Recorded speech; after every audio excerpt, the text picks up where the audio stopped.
Berpikir ilmiah dan non-ilmiah. Pengertian berpikir ilmiah dan non-ilmiah. Berpikir ilmiah adalah berpikir yang logis dan empiris. Logis adalah masuk akal dan empiris adalah dibahas secara mendalam berdasarkan fakta yang dapat dipertanggungjawabkan. Selain itu, menggunakan akal budi untuk mempertimbangkan, memutuskan, dan mengembangkan. Berpikir ilmiah adalah kegiatan akal yang menggabungkan induksi dan deduksi. Induksi adalah cara berpikir yang ditarik dari pernyataan-pernyataan atau kasus-kasus yang bersifat khusus, sedangkan deduksi ialah cara berpikir yang di dalamnya kesimpulan yang bersifat khusus ditarik dari pernyataan-pernyataan yang bersifat umum. Manfaat berpikir ilmiah dan kerugian berpikir non-ilmiah. Manfaat berpikir ilmiah: 1. Seseorang yang selalu berpikir ilmiah tidak akan mudah percaya terhadap sesuatu. 2. Pendapatnya akan dapat dipercaya dan diterima orang lain. 3. Memecahkan masalah tidak dengan emosi. Kerugian berpikir non-ilmiah: 1. Seseorang yang berpikir non-ilmiah akan selalu mudah percaya terhadap sesuatu hal yang orang ungkapkan. 2. Pendapatnya tidak akan dipercaya dan diterima orang lain. 3. Dalam memecahkan masalah selalu dengan emosi. Perbedaan berpikir ilmiah dan berpikir non-ilmiah memiliki perbedaan dalam dua faktor mendasar, yaitu 1. Sumber pengetahuan. Berpikir ilmiah menyandarkan sumber pengetahuan pada rasio dan pengalaman manusia, sedangkan berpikir non-ilmiah atau intuisi dan wahyu mendasarkan sumber pengetahuan pada perasaan manusia. Selanjutnya, ukuran kebenaran. Berpikir ilmiah mendasarkan ukuran kebenarannya pada logis dan analitisnya, suatu pengetahuan, sedangkan berpikir non-ilmiah mendasarkan kebenaran suatu pengetahuan pada keyakinan semata. Logika terbagi menjadi dua bentuk, yaitu logika induktif dan logika deduktif.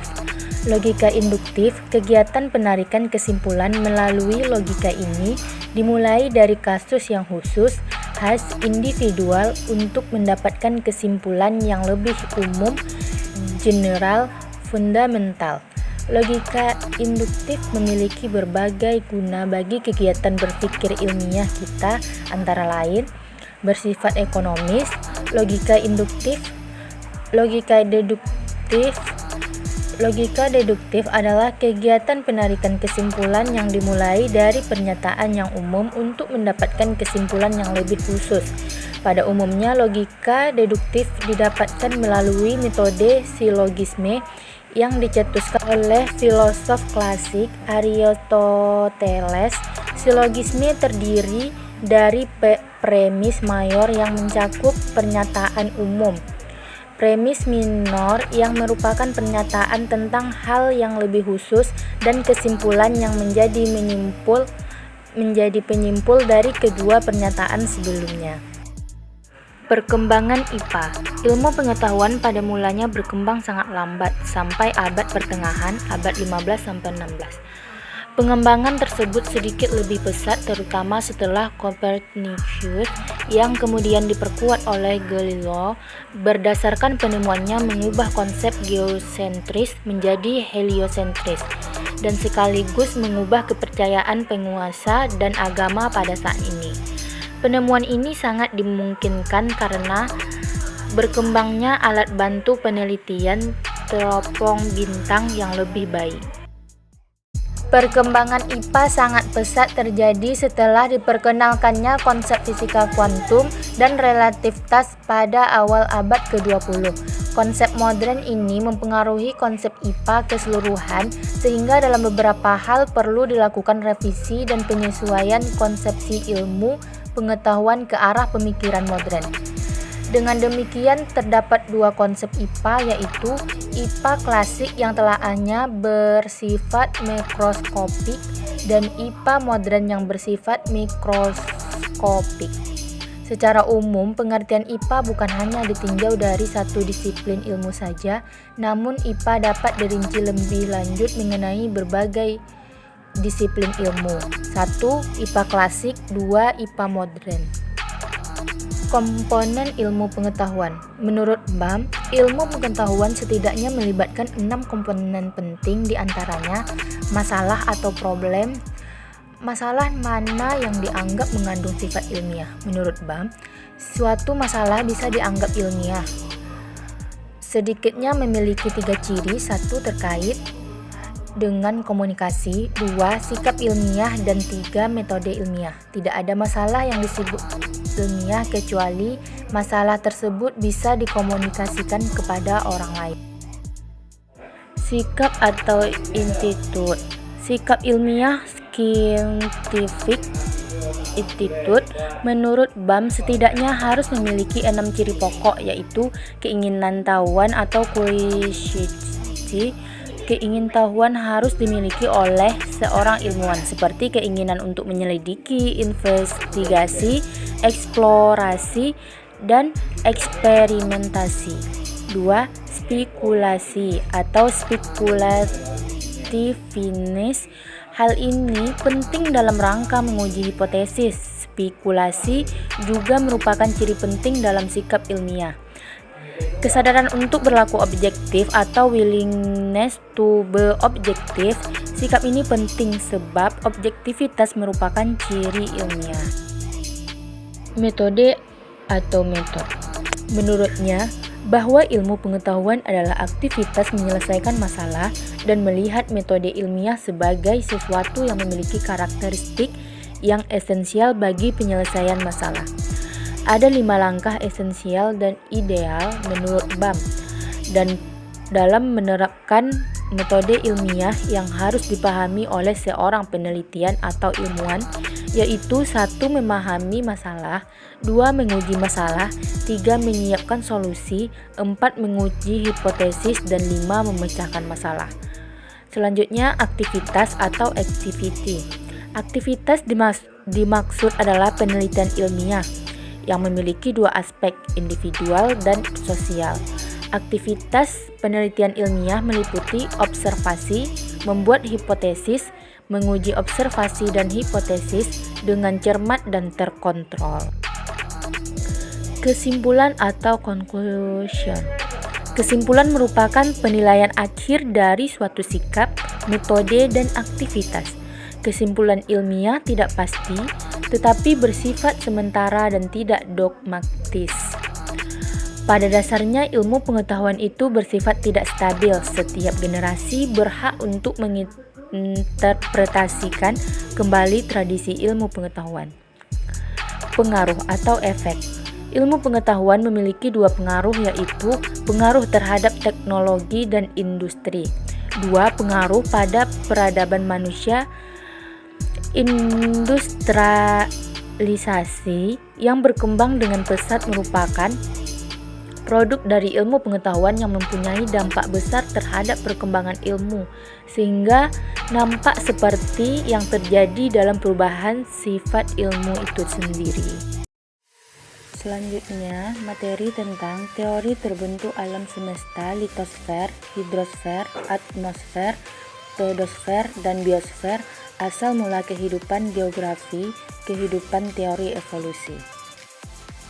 Teori terbentuk alam semesta. Manusia berusaha memahami alam semesta ini dari zaman dahulu bahkan sampai sekarang. Pada zaman kejayaan Yunani, orang percaya bahwa bumi merupakan pusat dari alam semesta ini atau geosentrisme. Namun, berkat pengamatan dan pemikiran yang lebih tajam, pandangan itu berubah sejak zaman abad pertengahan yang dipelopori oleh Copernicus menjadi heliosentrik, yaitu matahari menjadi pusat beredarnya bumi dan planet-planet lain. Kehidupan adalah fenomena atau perwujudan adanya hidup, yaitu keadaan yang membedakan organisme atau makhluk hidup dengan benda mati. Berbagai jenis organisme dapat ditemukan di dalam biosfer bumi. Ciri umum organisme tersebut tumbuhan, hewan, fungi, protista, arsea, dan bakteri ialah bentuk sel berbahan dasar karbon dan air dengan pengaturan kompleks dan informasi genetik yang dapat diwariskan. Organisme tersebut melakukan metabolisme, mampu tumbuh dan berkembang, tanggap terhadap rangsangan, berkembang biak dan beradaptasi terhadap lingkungannya melalui seleksi alam. Ciri-ciri kehidupan. Ciri-ciri kehidupan mencakup keteraturan, reproduksi, pertumbuhan, dan perkembangan, pemanfaatan energi, respon terhadap lingkungan, homeostasis, dan adaptasi evolusioner. Perbedaan makhluk hidup dengan benda mati. 1. Komposisi kimia. 2. Organisme. 3. Metabolisme. 4. Iribilitas. 5. Reproduksi. 6. Tumbuh dan mempunyai daur hidup. Litosfer, hidrosfer, atmosfer, pedosfer, dan biosfer. Geosfer adalah bagian dari bumi yang terdapat makhluk hidup di dalamnya dan mereka mengambil sebagian besar dari makanan, mineral, dan bahan bakar. Secara etimologi, geosfer berasal dari bahasa Yunani geos artinya bumi dan fer atau sephra artinya permukaan. Secara umum, geosfer adalah lapisan atau sfera yang terdapat di bumi dan terletak pada permukaan maupun di bawah permukaan bumi, serta lapisan bumi tersebut berpengaruh langsung maupun tidak langsung terhadap kehidupan di bumi. Geosfer adalah lingkungan di permukaan bumi yang meliputi litosfer, yaitu lingkungan kulit bumi atau kerak bumi, atmosfer, yaitu lingkungan udara, hidrosfer, yaitu lingkungan perairan, biosfer, yaitu lingkungan makhluk hidup. Asal mula kehidupan, geografi kehidupan, teori evolusi. Kehidupan adalah fenomena atau perwujudan adanya hidup, yaitu keadaan yang membedakan organisme atau makhluk hidup dengan benda mati.